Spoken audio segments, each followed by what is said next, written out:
What's up, bosses? Welcome to About Her Business, the podcast where we leave all the gossip at the door and get straight down to business. I'm your host, Jante, and today we have the founder of Benu Apparel, Miss Natasha Nogan. Now, Miss Nogan is a fashion designer who stepped in some big rooms as of recent, and she's here today to help us walk the runway on what she means business. So, ladies, grab your cups and your notepads, and let's get down to it. The meeting is now in session. Welcome, Miss Nogan. Hi, thanks so much for having me. Thank you so much for being here. Are you ready to get into it? Yes, ma'am. Perfect. So, can you start off by sharing a story with our audience of what originally inspired you to start your fashion journey and launch your beautiful brand? I started sewing as a kid. My mom had her own bridal store, and I used to go there after school. And I just used to see all these women in these gorgeous dresses, and it really inspired me to dress other beautiful women. Also, when I was a little bit older, I didn't really see a lot of the fashions and styles that I was interested in. So I just decided to make my own. And I sold my first pair of pants when I was 15 years old, and it just inspired me to keep going. Oh, wow. So, you sold your first pair of pants at 15 years old. I couldn't imagine at the age of 15 actually designing, let alone selling a pair of clothing. So, that's actually very inspiring. Can you also share a little bit with our audience about the name of the brand and how you came up with it? I rebranded after my daughter was born, and I just really loved the word the phoenix, Benu, which is an Egyptian word for the phoenix. And to rebirth yourself coming from the ashes, I feel like everybody has hard times or just restarting, regoing, rebranding, doing things different. And I just want people to feel like the best version of themselves when they're wearing my clothing. And also just remember whatever hardships that we're going through is just temporary, and just to dust off all those ashes and become the more smart, brilliant, powerful version of yourself, like the phoenix.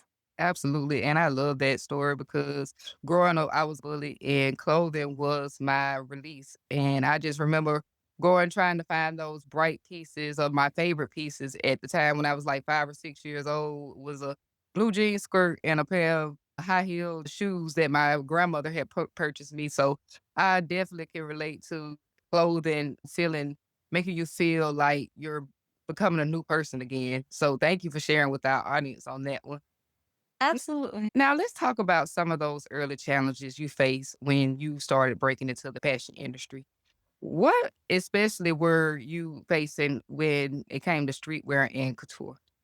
Well, trying to find your own niche and your own style is a little bit challenging because it's with fashion, it's like you have to be unique, but you have to also fall in line with kind of what's going on, just like in your own version.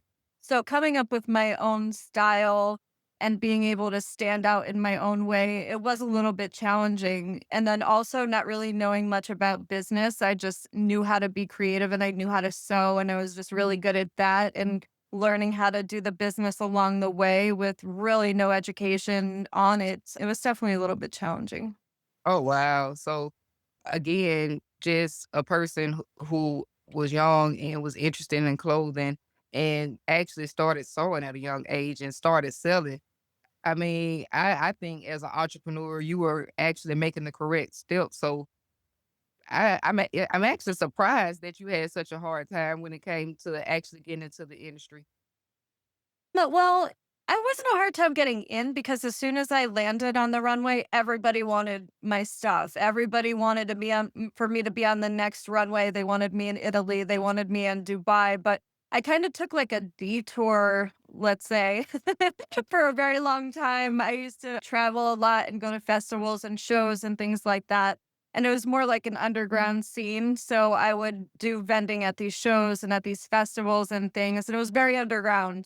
So it was like if it wasn't in the community and at the people that I was like living and working with and things like that, it really wasn't out there. I wasn't until just a couple of years ago that I decided to hit the runways. And my first runway was in New York Fashion Week with Runway 7 in Times Square. And oh my God, it was like the most amazing moment of my life. Like I really felt like I was just born for it. I wasn't nervous, I wasn't scared, I just bossed up and I was like, "All right, this is exactly what we gotta do. Let's go." I was very hyped up and the presentation itself was mind blowing. I still watch it every once in a while and it really inspired me to be in the more mainstream of fashion and just bring the style with me. And they celebrated it. So I was just, yeah, I was happy about it. Again, that's huge for especially in fashion because New York Fashion Week, it has been around before I was even born. And I can remember growing up, my mom talking about it, and then once I got older talking about it. But you've also done the other big event in fashion, which is London Fashion Week as well. That And was huge. that is even bigger because that's a global aspect. So let's talk about that for a minute. How has those two events shaped your brand and opened doors for new opportunities? London was huge for me. I actually have like goosebumps right now. I was very, very shocked when I got the invitation from the House of Icons. They are a very well known brand production company. And Savita is one of the most amazing women in fashion. She's just great to work with. I love her energy. She's a total boss and she just really knows what she's doing. She believed in me. She loved my brand. She loved my work and personally invited me to the show. And at this point, I've never done couture in my life.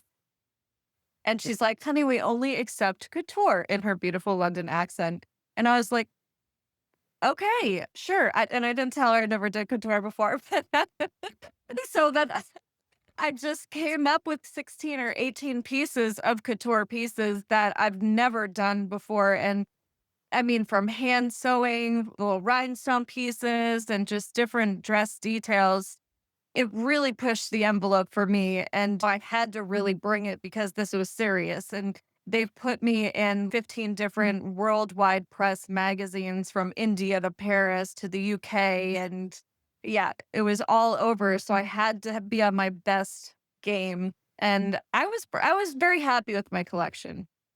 Oh, wow. And again, congratulations on that because even though you had never done it, you actually went and you succeeded at it. Oh my gosh, that is huge to be in New York Fashion Week and London Fashion Week. If anything about fashion, those two events are like dream come trues for fashion designers out And there. she put me as the final finale out of, like, I don't know how many designers there was. I don't know if it was 2 days or 1 days. There was many designers, and besides the last showcase, which was, like she was also, like, a sponsor, and some of her dresses were worth $250,000 for one dress.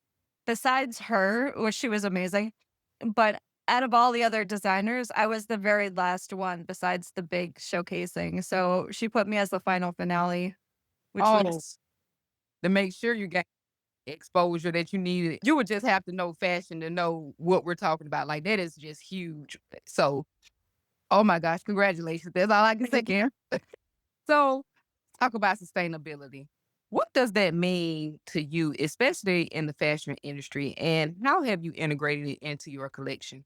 Well, first, let me just say sustainability isn't really too much of a thing even now, even after it's trending, and especially in high fashion. So I wanted to bring that more mainstream and more to the runways. I'm still one of the only designers that I've seen on the runway that bring organic, sustainable pieces. And not all my pieces are, but a lot of them are. I really wanted to integrate eco friendly, organic bamboo, different types of pieces like that.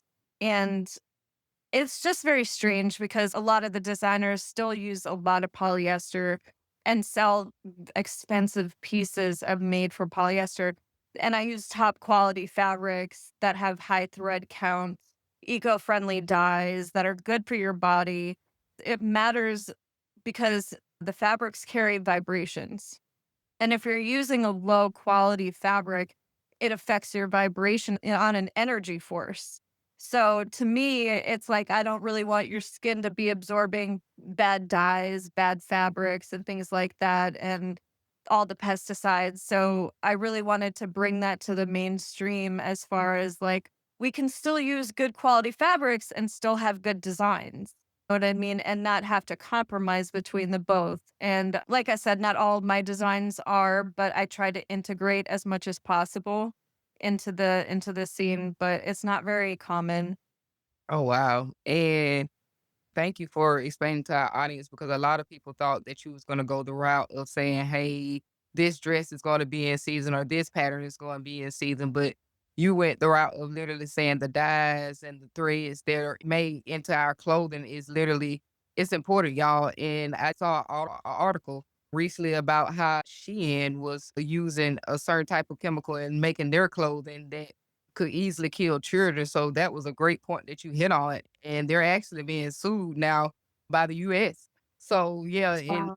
and that actually shocked me that people actually use these chemicals to make clothing. So thank you for hitting on that for our audience because a lot of people, including myself, had no idea how threads and dyes play into health problems when it comes to clothing. And pesticides and all that stuff, it really, like, is can mess up your endocrine system, I think it's called, but it's just the hormones, basically. And if you guys haven't heard about the lawsuit, please go Google it and research it yourself.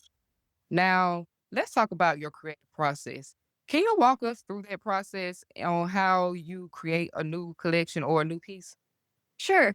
Mostly, I think about a lot of color schemes about, and for some reason right now, I'm like huge into pink. Like pinks, like is my total thing right now. I've never really worn pink, but I love pink. So right now, I'm really vibing with different tones of pink and design styles.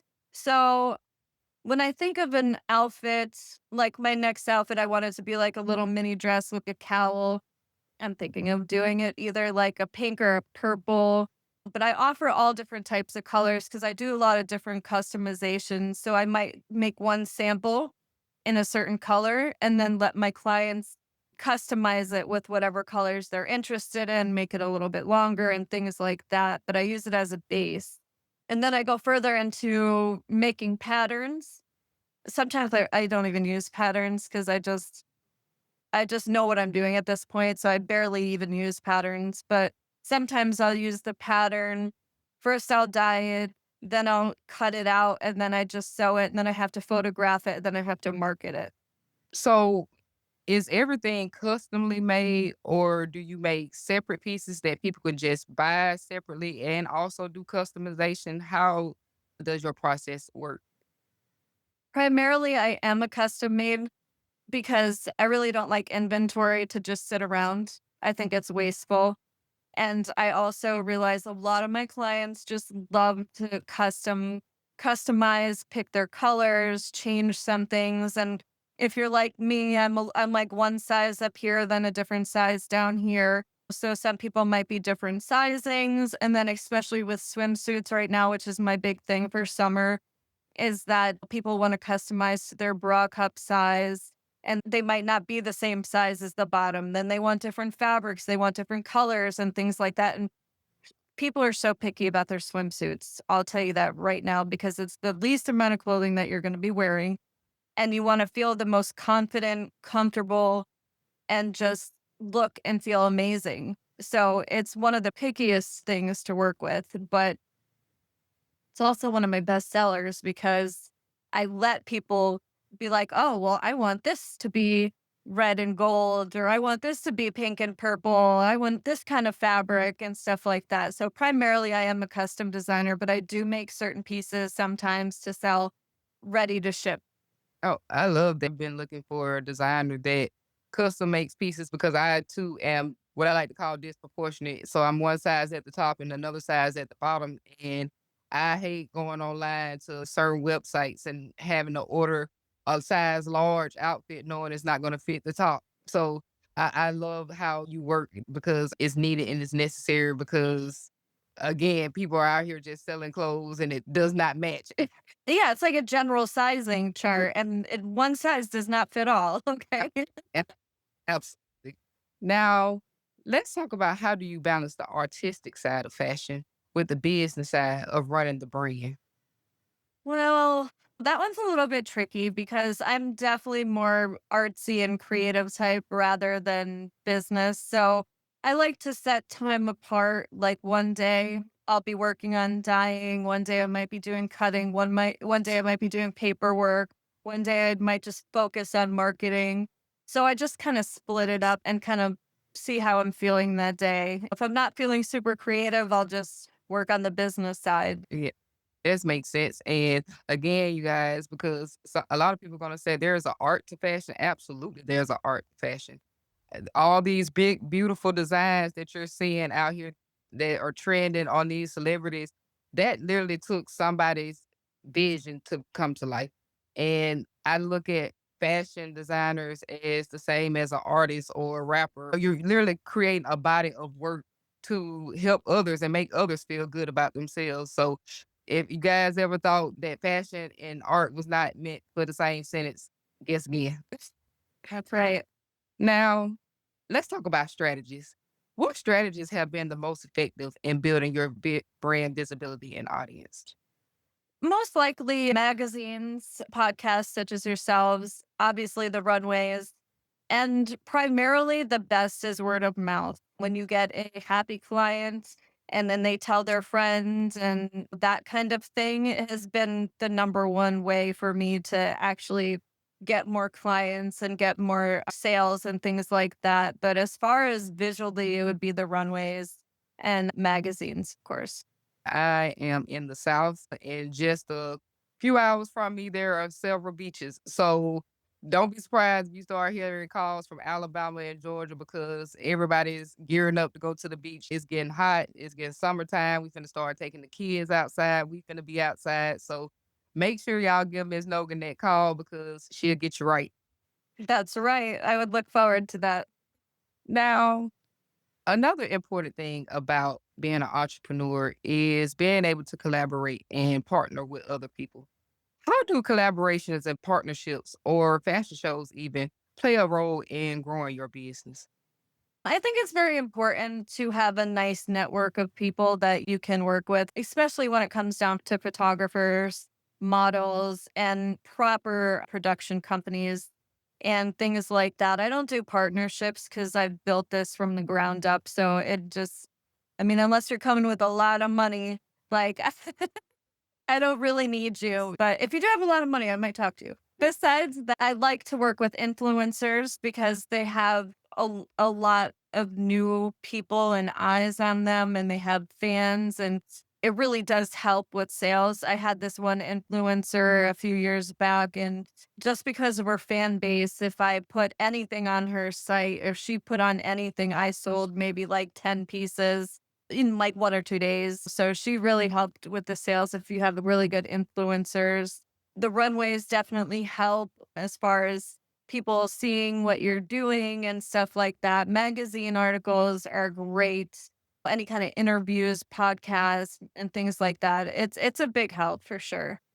Absolutely. And in that conversation, Miss Nogan said a word. She built it from the ground up. So at this point, it's like all investment is in self. And I think about that often too, because I've heard a lot of people offer partnerships to companies, especially when they've reached a certain level of success and those companies denying partnerships and them being called mean or cowards or things like that. And I just don't agree with that. If you literally built it from the ground up, you should be able to decide on if you want a partner or not. So Ms. Nogan definitely hit on the point that I totally agree with. If you wasn't there from the beginning, don't try to get in once you see the success.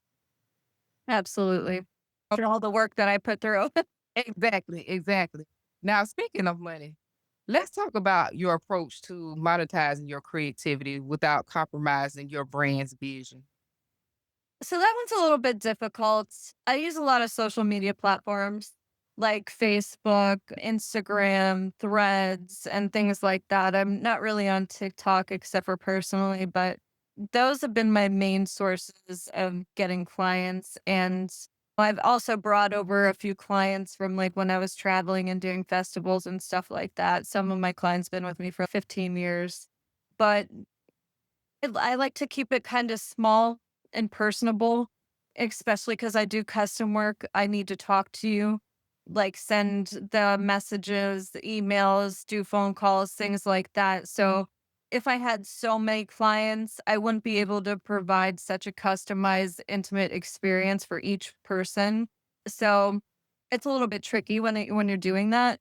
But however, I'd love to keep my business kind of small, but I would also like to be doing manufacturing someday and just more simple stuff, not things that like gowns or swimsuits and things like that. But I love that because I was just about to say TikTok would probably be a gold mine for you, but I love your customized, personable approach because, again, it goes back to your brand's mission of wanting the person to feel good in what they're wearing. And how would that, if you're not taking the time to have those conversations and communicate back and forth with the customer. So I love your process. It's absolutely amazing. And it makes me and our viewers out there know that fashion designers, especially yourself, actually take the time to care about what you're putting on our bodies.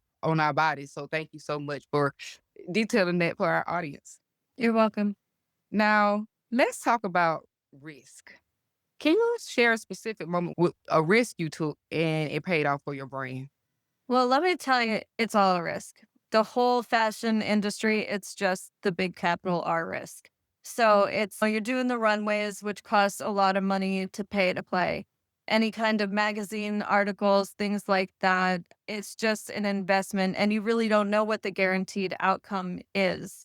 So I think one of the best risks that I did take was probably London Fashion Week because of the worldwide publications that came about, and it just really leveled up my business and the invitations that I got afterwards, Paris, Italy. I got invited to do a pageant, the European beauty pageant in Milan and Dubai, their fashion week. And so it really just leveled me up to realizing that what I was doing before was not child's play, but it was, like, the beginning. I went from, like, kindergarten to, like, graduation school, like, Really fast, really fast. it's very fast. Yeah. Wow. And again, for our people out there that don't know about fashion, the fashion show she just named with Europe and Dubai, that one is just as big as the London Fashion Week and the New York Fashion Week. So you've been to huge fashion events that a lot of fashion designers don't actually get to see in this lifetime, let alone generations from now. Right. It's hard to get in. It's I mean, some cheaper production companies, they'll just take whoever, but it's not gonna be that serious. But for you to get personally invited to those big major ones, Paris, Italy, things like that, it's pretty big to be able to be personally invited to those kind of things, saying, "We want your brand here."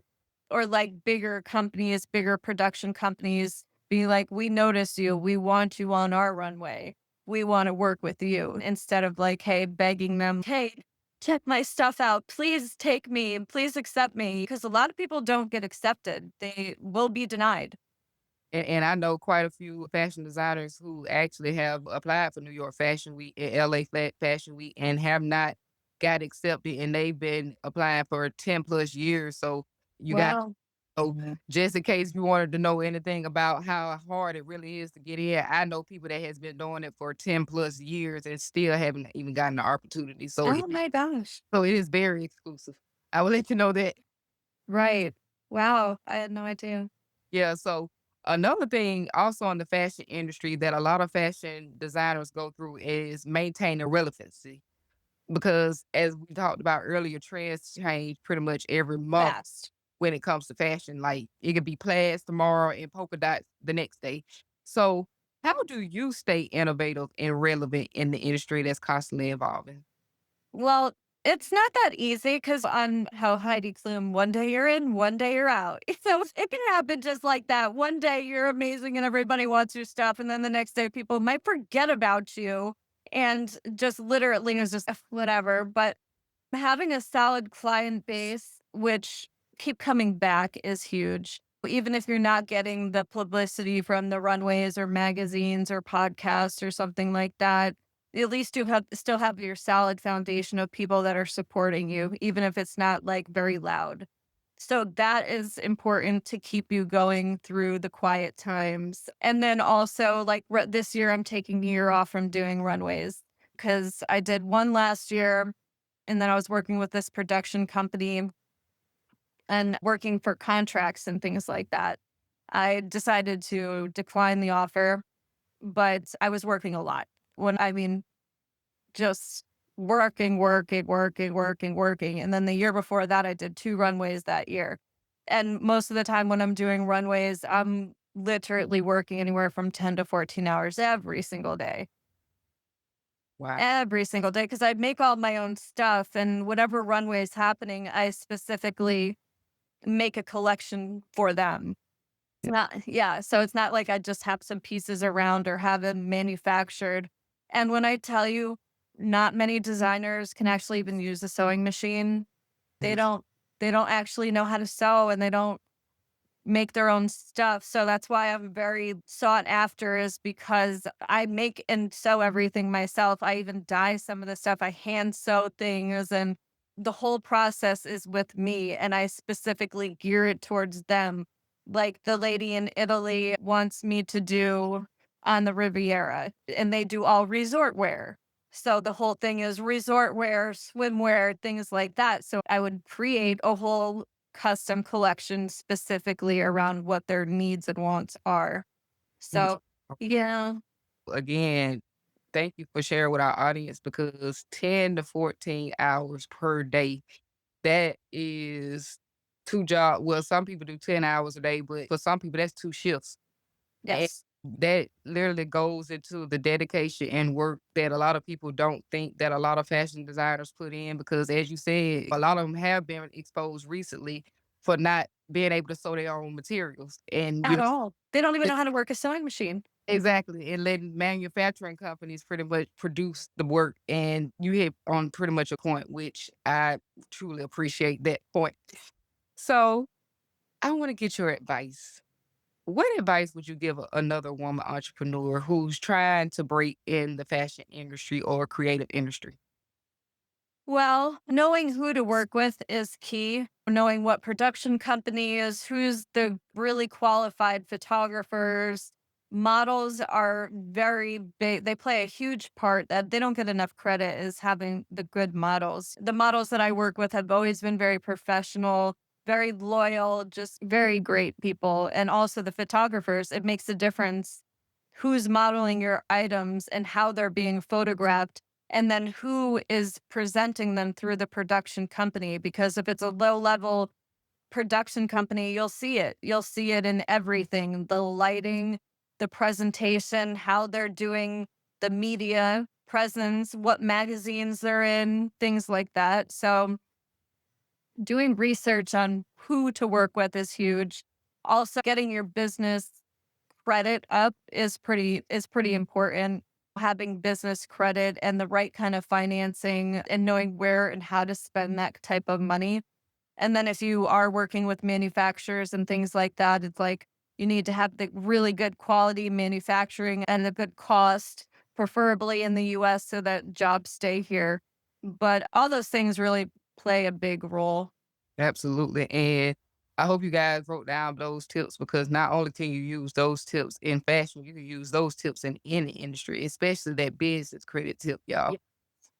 So we're getting closer to the end of today's episode, and I want to talk about empowerment. You talk about that consistently throughout your work.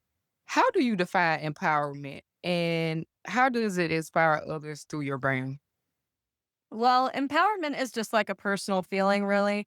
But in my brand, I'm looking that for others, I want to see them feeling empowered. I want to see them feeling their best self and just ready to take the day on whatever it is that's happening. They put on their power suit, their power outfit.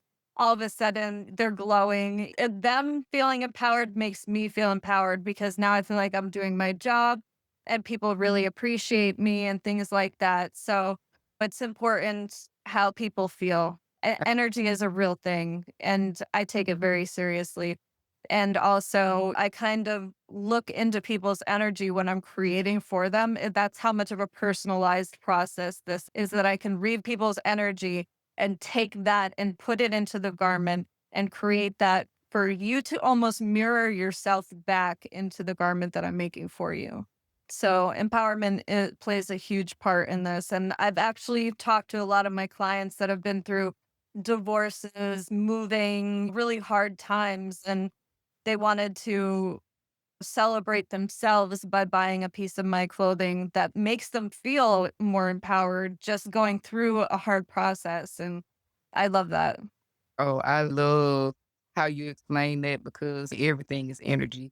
And as an energy reader myself, I too have set up my businesses the same way to make it more personable. So thank you for sharing with our audience. And I truly enjoyed your explanation to empowerment.